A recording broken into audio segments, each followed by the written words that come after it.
Halo teman-teman, di sini kita akan mempelajari mengenai flow nets atau jaring aliran. Semua jenis tanah terdiri atas butir-butir dengan ruangan-ruangan yang disebut pori atau voids antara butir-butir tersebut. Pori-pori ini selalu berhubungan satu dengan yang lain sehingga air dapat mengalir melalui ruangan pori tersebut. Aliran ini disebut dengan rembesan atau seepage. Terjadinya rembesan air dalam tanah cukup penting dalam bidang teknik sipil. Misalnya, pada soal pembuatan tanggul atau bendungan untuk menahan air. Juga penggalian untuk fondasi di bawah muka air tanah. Ada dua hal utama yang perlu kita perhatikan, yaitu banyaknya air yang akan merembes dan tekanan air di dalam tanah akibat rembesan itu. Selanjutnya, kita akan belajar mengenai sifat air. Air di dalam tanah selalu mengalir dari tempat yang memiliki energi lebih tinggi menuju ke tempat yang energinya lebih rendah. Nah, apa sih hubungan flow nets dengan materi tadi? Salah satu cara untuk menghitung jaringan aliran yaitu dengan menggunakan flow nets. Untuk menghitung banyaknya rembesan, flow net sering digunakan dikarenakan flow net merupakan cara yang paling umum serta memiliki hasil yang akurat. Flow net sendiri atau jaringan aliran merupakan kombinasi dari beberapa garis aliran dan garis potensial. Selanjutnya, kita akan membahas mengenai garis aliran dan garis ekuipotensial. Garis aliran. Garis aliran adalah suatu garis sepanjang mana butir-butir air akan bergerak dari bagian hulu ke hilir melalui media tanah yang tembus air atau permeabel. Selanjutnya, garis ekuipotensial. Garis ekuipotensial sendiri adalah suatu garis sepanjang mana tinggi potensial tersebut adalah sama. Nah, sebelum kita memulai menggambar flow net itu, ada baiknya kita mengerti beberapa ketentuan dalam penggambaran flow nets.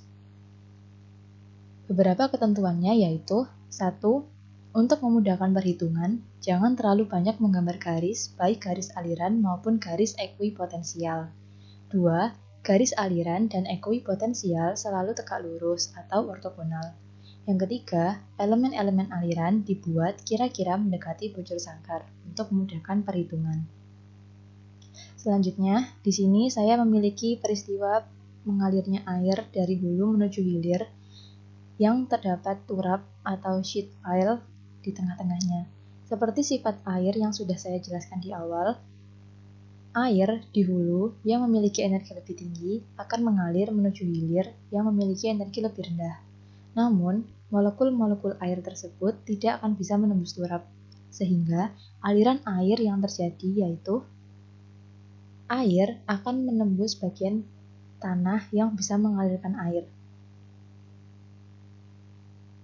Nah, untuk menggambar flow netnya, maka aliran air tadi kita buat sebuah garis.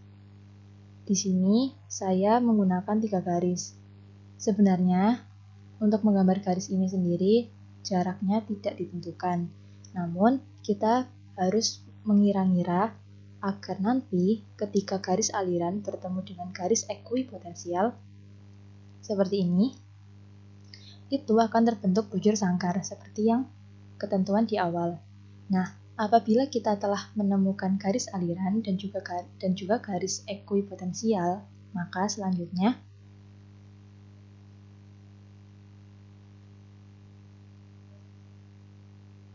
apabila kita mengukur salah satu titik pertemuan antara garis ekuipotensial dan garis aliran dengan menggunakan piezometer, maka permukaan air di ketiga piezometer akan menunjukkan ketinggian yang sama.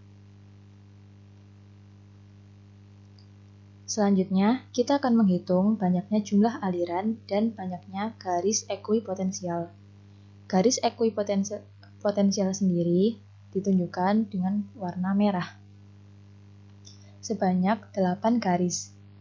Dan garis alirannya sendiri ditunjukkan dengan menggunakan angka berwarna biru sebanyak 4 aliran. Selanjutnya, kita akan menuju ke pembahasan contoh soal. Di sini saya memiliki sebuah turap dengan kedalaman air pada muka hulu 4 meter dan kedalaman air pada hilir 0,8 meter. kedalaman tanah 12 meter, dan kedalaman turap yang ada di dalam air 7 meter. Diketahui NF berjumlah 4, ND berjumlah 8, dan K-nya 5 dikali 10 pangkat min 4 cm per detik. Nah, kita diminta untuk menghitung debit rembesan yang terjadi pada turap tersebut. Rumus debit rembesan sendiri yaitu Q sama dengan K dikali H dikali NF per ND, di mana Q merupakan debit rembesan, K merupakan koefisien permeabilitas, H merupakan beda tinggi air antara hulu dan hilir, NF merupakan jumlah lajur aliran, ND merupakan jumlah garis ekuipotensial. Berangkat dari rumus tadi, maka kita akan menemukan perhitungan sebagai berikut. Apabila K sama dengan 5 dikali 10 pangkat min 4 cm per second, H sama dengan 4 dikurangi 0,8 sama dengan 3,2 meter, NF sama dengan 4 dan ND sama dengan 8, maka Q sama dengan 5 dikali 10 pangkat min 6. Oh ya, di sini kenapa menjadi 5 dikali 10 pangkat min 6? Karena satuan K sebelumnya yaitu cm, sedangkan saya akan menyamakan satuannya menjadi meter. Untuk itu, 5 dikali 10 pangkat min 6 dikali 3,2 dikali 4/8. Dan akhirnya ditemukan Q sama dengan 8 dikali 10 pangkat min 6 meter per second. Sekiranya itu yang dapat saya sampaikan, semoga video ini bisa membantu. Terima kasih.